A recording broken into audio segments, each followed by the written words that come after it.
Obboleeyyan keenya ashamaa harka fuune daawwattoota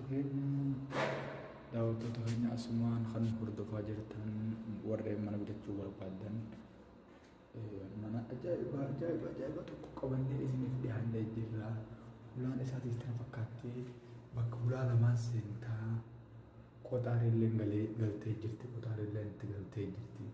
Wanta akka seera qabeessa kaartaas ni qaba. Kaartaaf pilaanis ni qaba. Bakka makiinaa dhaabanis ni jirti. Keessaa kan shaqlaan isaati iddootti harkaaf kana dhiqatan jechuudha. Hammaamni isaallee kunooti. Hammaama sirriitti ilaaluu dandeessan. Hammaamni isaatis hammaamni shaaworii isaa kana fakkaatu. Shaaworiin isaa kan ni qabu. Bishaan itti oolchuunis ni qaba. Hammaamni isaa keessa galchanii ilaaluu dandeessan barangiitu hin jiru. Manni isaa kunooti. Manni isaa bal'inni mana meetira 5. Manni isaa bal'inni isaa kunooti. Meetira 5 akkattis 5 labbaas 5 kamni 5 Hanan garzahuun isa lammaffaati. Ulaan isaatis qo'atu ulaa kana qaba. Kaanis hartaaf pilaanan isaa guutuutti jaa'iza. Kunis kan biraati. Shubbaa kasaati kunis iddoo ulaa isaa fudhatanii saala qaba. Ulaan isaa tana taane asiin deemta. Saala qaba. Bakka jechuun bakka namni gad taa'u jechuudha. Saala kun saalaadha.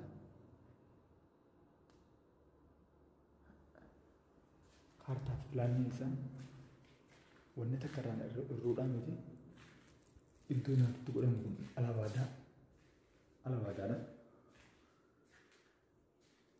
Akkanatti jechuudha. Waa hundi itti kaa'amtee jirti wanni takka irruudhaan miti. Jalaanis akkasii qaba. Kun iddootti jechuun meeshaa dhiqatanii dubartoonni jalaanis akkasii qaba. Waan bishaan uwwisaati kunis ulaan kunooti. Ulaan makaatis tana. Ulaan alawaadaatis tana. Asumaan mana kaanis hin garsiisa. Manni kaanis kunooti. Itti dhiqatan salaata irraa tolfatanii kun hammaama. Manni kaan kana manni isaa guddaa dabaluu fakkaata. Mana 4 gatiin isaa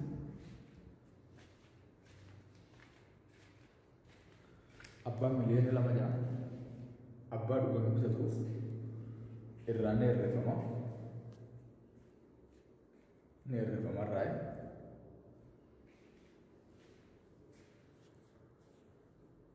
Kaanis kana mana walumaa galatti jara keenya walumaa galatti hordoftoota kiyya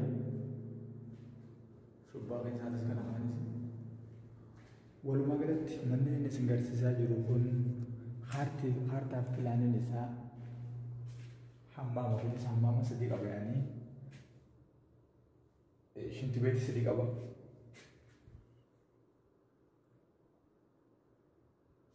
Afaan hammaaman nafee kan biyya Arabaa waan tureef zamana dheeraa afaan hammaaman nafee gannee dhiifama jechaadha. Kuni hammaama jechuudha. Isa gubbaarra gad ta'anii yeroo jechuudha isaa hammaama faranjii jedhanii biyya teenyatti yaanii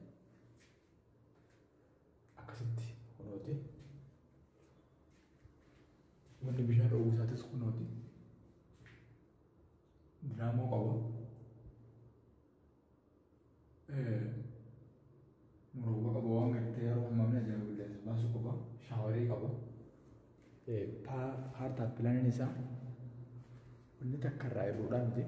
Mana seera qabeessa gatiin isaa miliyoona 2 jaabbaani. Mana ajaa'ibaati ifaan isaatis kornisi isaatis kun kornisi isaa bifa ammayyaa'aadhaani akkanatti dalagame ifaa akkatti 4 qaba akkatti addoo 4 qaba akkasittis 3 qaba akkanattis 4 qaba kornisi seera qabeessa kornisi iddoo wanni itti fayyadanis kunooti wala kanatti fayyadanis wanni takka irraa yeroodhaan fi hartaaf pilaaniin isaa iddoo majlisaa iddoo taa'umsaati hojjechuu manneen mana tokko ni gaya afata qofaatti bitama malee wanni hundirraa dhumta jirti kornisiin isaa kana kornisiin isaa Juusan buuriin akka dalagame limsiidhaani maashaallah iddoo bareeda akka isin hin dabarre manni kun asumaanin isin afeera abbaa bitatuuf gatiin ni irreeffama jedha abbaa bitatuuf gatiin isaa ni irreeffama jedhan mana ajaa'ibaati hulaan isaa tanaan natti tole hedduu hulaan isaa tun natti tolte mana ajaa'ibaati mana seera qabeessa kaartaaf pilaaniin isaa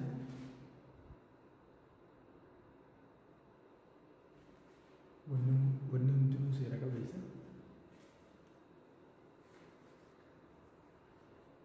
iddoon isaa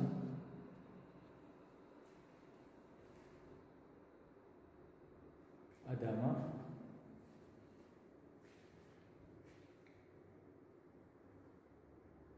buufata Adaamaatti dhiyaatti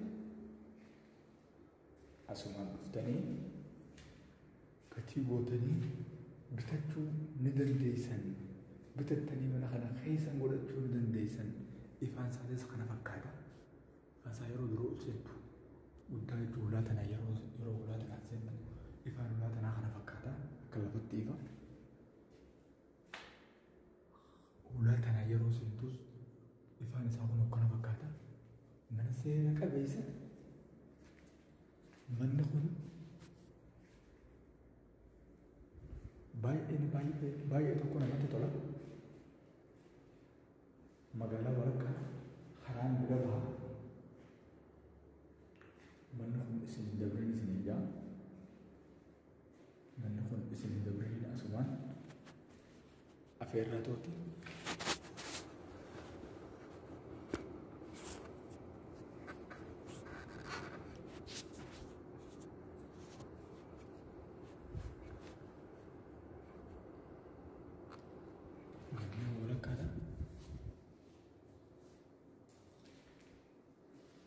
magaalaa walakkaadha kornisiin kanaatis kana fakkaata kornisiin isaatis kana fakkaata asumaan isin jalan dabramanii bitadhaadhaan isin hin jaa